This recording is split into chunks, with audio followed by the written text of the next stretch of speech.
তো আজকে আমার ডিনারে দেখতেই পাচ্ছ pulao with chicken and salad, একটা ইয়ামি ডিনার। তো চলো বেশি কথা না বলে খাওয়া যাক। আমি আমার ডিনার নিয়ে বসে পড়েছি, প্রথমেই তো দেখিয়ে নিলাম। তো এখন টেস্ট করার পালা। টেস্ট করে আমি জানি ভালোই হবে, ঠিক আছে, সেটা করে আলাদা করে কিছু বলার নেই, বাট কতটা ভালো সেটা একটা দেখার বিষয়।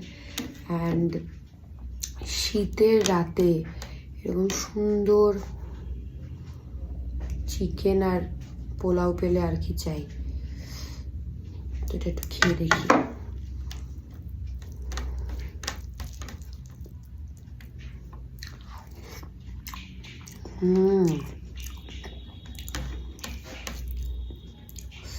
হেভি।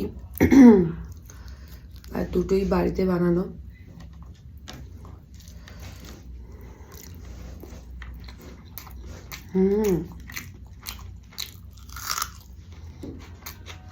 আর দুটোই মা বানিয়েছে, আমি একটাও বানাইনি। আমি এখন আপাতত পড়ে যাওয়ার পর থেকে এখন অবধি রান্না করতে ঢুকিনি। অনেকদিন হয়ে গেছে রান্না করিনি, করতে হবে। সেই 1 বছর আগে লাস্ট রান্না করেছিলাম, মানে হচ্ছে 2025 ডিসেম্বরে। তো তোমরা আমার কমেন্টে জানাতে পারো যে আমি কোনো নতুন রেসিপি কি বানাতে পারি বা বানানো যেতে পারে। বিকজ আমার একটা নতুন নতুন জিনিস বানাতে বা ট্রাই করতে সেটাই বেশি ভালো লাগে।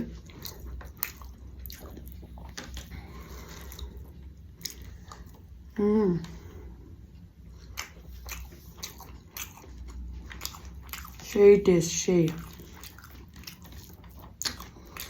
ভেজিটেবল পোলাও মতো, যেহেতু শীতকাল, ভেজিটেবল যেহেতু অ্যাভেলেবেল আর সেটা যেহেতু খাওয়া ভালো, সেই জন্য এটার মধ্যেই মা দিয়ে দিয়েছে। তাই জন্য টেস্টটাও এনহান্স করেছে।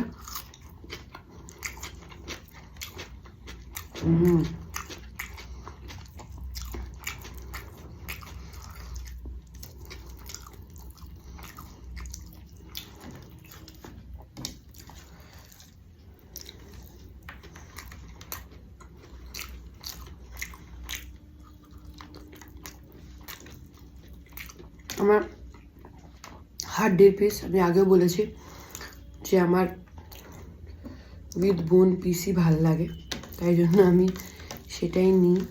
অ্যান্ড সেটাই আমার সব ভিডিওতে থাকে।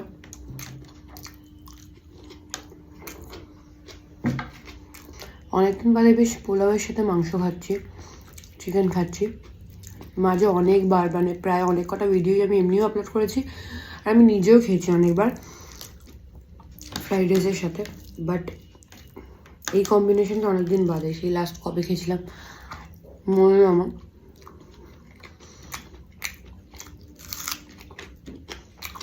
পোলাওটা কিন্তু আমি বানাতে পারি না। আমি অ্যাকচুয়ালি ভাবছি কোনো রেসিপি ঠিকঠাক বানাতে পারি না। হয়তো বানাতে গেলে ট্রাই করলে হয়তো পারবো, বাট ট্রাই করিনি এখন অবধি। তো আমি আমার ডিনারটা এনজয় করি। আর